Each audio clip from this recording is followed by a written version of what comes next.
I'm Inspector Angel from Brommersley Station, he said as he pushed through the curtain. Are you one of the residents from the Feathers who was attacked last night? The man looked up.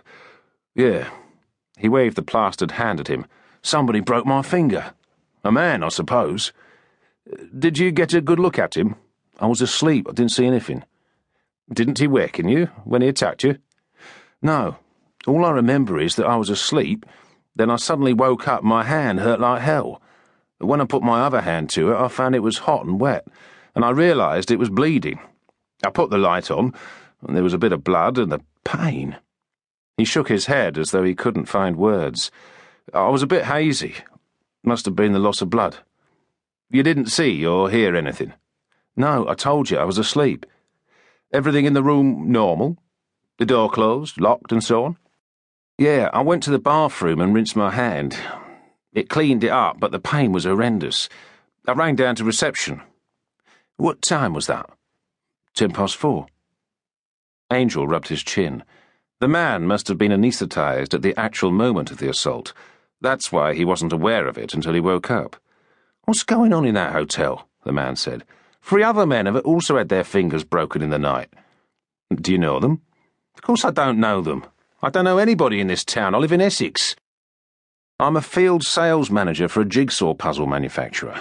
I was calling on customers in Sheffield and Leeds. I was passing through. The Feathers was a convenient place to spend the night. I shan't be staying there again. Angel pursed his lips. Do you feel as if you've been drugged? No, but I suppose I might have been. That would probably explain why I wasn't aware of anything. If you were, it would be likely to have been administered in food or drink. I had a meal in the restaurant and a few beers afterwards in the bar. Angel nodded. There was a definite line of inquiry.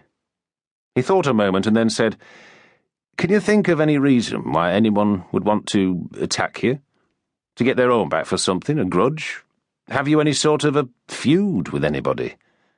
The man's eyes flashed, his jaw tightened. What sort of a man do you think I am? Of course I haven't got a feud with anybody. I don't even know anybody in this uncivilized part of the world. I'm just an ordinary, hard-working married man with 2 kids trying to earn my living. I'm not one of your regular drugged-up, hair-brained hoodlums stealing and conning my way through life. I came to this godforsaken town to spend a night. 1 night, that's all. And I get assaulted while I'm asleep. And you ask me if I have a feud with anybody? It's bloody outrageous. Angel frowned. He seemed to have touched a nerve. He didn't apologise. He might have done if he had thought he had anything to apologise for, but he didn't think he had. He asked to see some form of identity, which created more outraged reaction. The man opportunely had a wallet in his dressing-gown pocket, which contained a collection of credit, debit and store cards, club membership cards, RAC and library membership and driving licence, as well as money. He took out the cards en bloc and handed them to Angel. He quickly shuffled through them, chose the driving licence, and quickly copied the man's name and address on the back of an envelope kept in his inside pocket. He returned the card promptly and told him he would be in touch later. The man's name was Stanley Selman of 112 Chestnut Avenue, Moston Barkwith, Essex. Angel pushed out through the curtains, leaving him sitting on the edge of the bed, scowling at his plastered hand and breathing heavily. B.S. Ron Gorber was waiting at the open A&E ward door. He waved to attract his attention. I came as soon as I got your message, sir. Been talking to the triage nurse. Strange tale. 4 men with broken fingers. Angel looked round. Only you, Ron? I left a message for Trevor Crisp, Ed Scrivens and John Waitman to report here. Not seen them, sir. His lips tightened back against his teeth. I don't want this case going cold. I've just been talking to one of the 4. I didn't interview him in depth. That wants doing. His name is Stanley Selman.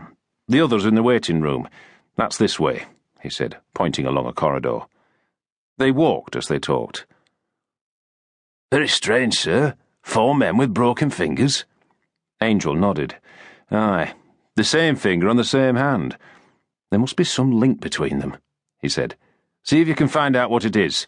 Speak to them separately. Go through everything, employment, education and domestic history.